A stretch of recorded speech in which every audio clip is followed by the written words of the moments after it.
اب یہ لوگ اپنے راستے سے چلتے چلے جا رہے ہیں۔ صدیق اکبر رضی اللہ تعالیٰ عنہ ایک مشہور آدمی تھے، تجارت کے لیے سفر کرتے تھے۔ راستے میں ایک سے زائد مرتبہ ایسا ہوا کہ لوگوں نے صدیق اکبر رضی اللہ عنہ کو پہچان لیا، نبی علیہ السلام کو نہ پہچانا۔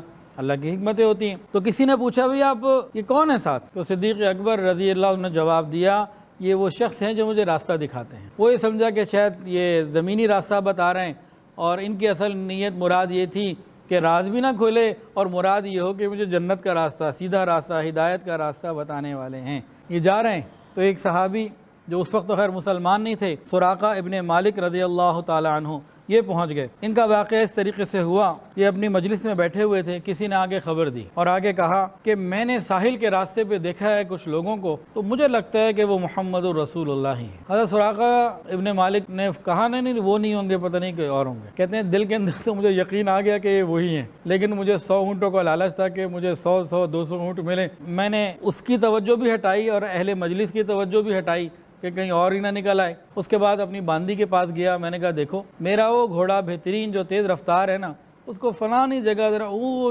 ٹیلے پہ جا کے لے جا کے کھڑا کرو، تیار کر دو سفر کے لیے، میں آ رہا ہوں۔ تیار ہو کے پچھلے راستے سے خاموشی سے نکلے اور آرام سے چلتے ہوئے گھوڑے تک ٹیلے تک پہنچ گئے اور گھوڑے کو سر پٹ دوڑایا، اور دوڑاتے دوڑاتے جہاں اس نے بتایا تھا نا بندے نے، یہ جناب چلتے چلتے نبی علیہ السلام کے پاس پہنچ گئے۔ صدیق اکبر نے جب دیکھا تو ایک دم پریشان ہو گئے، یا رسول اللہ ہم تو پکڑے گئے، تو پہنچ گئے دشمن۔ نبی علیہ السلام نے پھر فرمایا کہ بھائی غم نہ کرو، ان اللہ معنا، اللہ ہمارے ساتھ ہے۔ سراقہ ابن مالک کا گھوڑا زمین میں دھس گیا، پاؤں زمین میں دھس، پتھریلی زمین کے اندر گھوڑے کے پاؤں دھس گئے۔ اب ایک روایت میں ایک دفعہ کا دھس رہا ہے اور دوسری روایت میں 3 دفعہ کا بھی بعض جگہ کتابوں میں پڑھا ہے۔ گھوڑے کے دھسنے سے ایک تو یہ بات ہے کہ یہ نبی علیہ السلام کا وہ معجزہ ہے جو حضرت موسیٰ علیہ السلام کا بھی ایک معجزہ تھا نا، یہ قارون دھس گیا تھا، تو یہ اس معجزے سے کچھ درجے میں مشابہت تھی۔ اب سراقہ ابن مالک جو بہت سمجھدار، بہادر اور گھڑ سوار تھے، وہ سمجھ گئے کہ یہ گھوڑا میری غلطی سے نہیں دھسا، میری گھڑ سواری میں کمی نہیں ہے،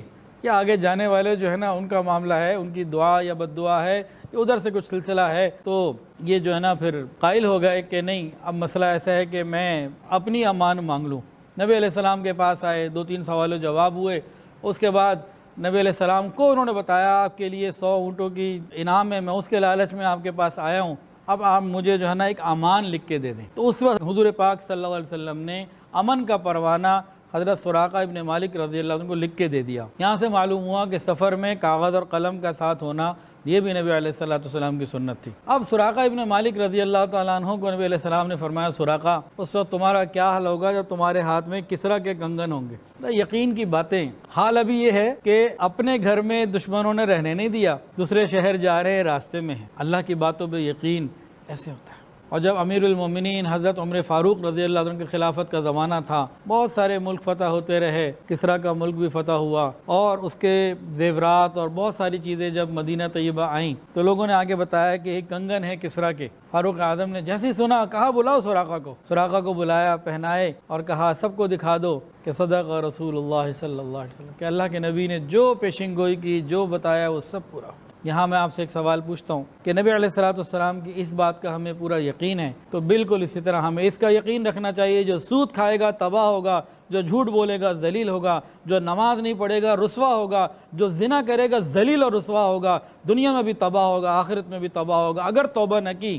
جو کسی کا دل دکھائے گا قیامت کے دن تکلیفیں آئیں گی، حق نہیں دے گا قیامت کے دن اس کو پریشانیاں آئیں گی، لوگوں کا قرضہ دینا ہے قرضہ ادا نہیں کرے گا، شہید بھی ہوگا تو اس کی مغفرت کا فیصلہ رکا رہے گا، فجر کی نماز اگر نہیں پڑھے گا تو اس کی کا سر قیامت کے دن کچلا جائے گا۔ جو قوم زنا، بے حیائی، موسیقی میں ڈوب جاتی ہے، عذاب اس کے اوپر تسلسل سے آتے ہیں۔ یہ باتیں بھی تو ماننے والی ہیں کہ نہیں، کہ صرف سراقہ ابن مالک کے کنگن کی بات ماننی ہے ہم نے، ہم بے حیائی چھوڑنے کے لیے تیار ہی نہیں ہیں، تنہائیاں ہماری پاکیزہ نہیں ہیں، ہم چاہتے بھی نہیں ہیں۔ تو نبی علیہ السلام کی صرف ایک بات نہیں، ہر بات صحیح ثابت ہو رہی ہے اور ہوگی۔ ہماری آنکھ سے دیکھا غلط ہو سکتا ہے، رسول اللہ صلی اللہ علیہ وسلم کے مبارک زبان سے نکلا ہوا حرف غلط نہیں ہو سکتا۔ کاش ہمیں یہ بات سمجھ میں آ جائے، ہم یقین تو کر لیتے ہیں، عمل میں نہیں لاتے، اپنی کوتاہیوں کو ہم درست کریں۔ اس کے بعد حضرت سراقہ نے کہا کہ اب میں یہاں کسی کو آنے بھی نہیں دوں گا۔ آپ واپس گئے، کچھ لوگ اور پیچھے آئے اور انہوں نے کہا کہ بھئی وہ یہاں ہوں گے، کہتے نہیں آگے سارا میں دیکھا ہوں کہیں نہیں ہے، تو آگے کوئی آیا بھی تو آپ نے اس کو وہیں سے ٹال دیا اور نبی علیہ الصلوۃ والسلام کو آپ نے پھر اس طریقے سے سیو کیا اور رسول اللہ صلی اللہ علیہ وسلم نے اپنا سفر جاری رکھا اور آگے کے سفر میں پھر کوئی خطرہ پیش نہیں آیا۔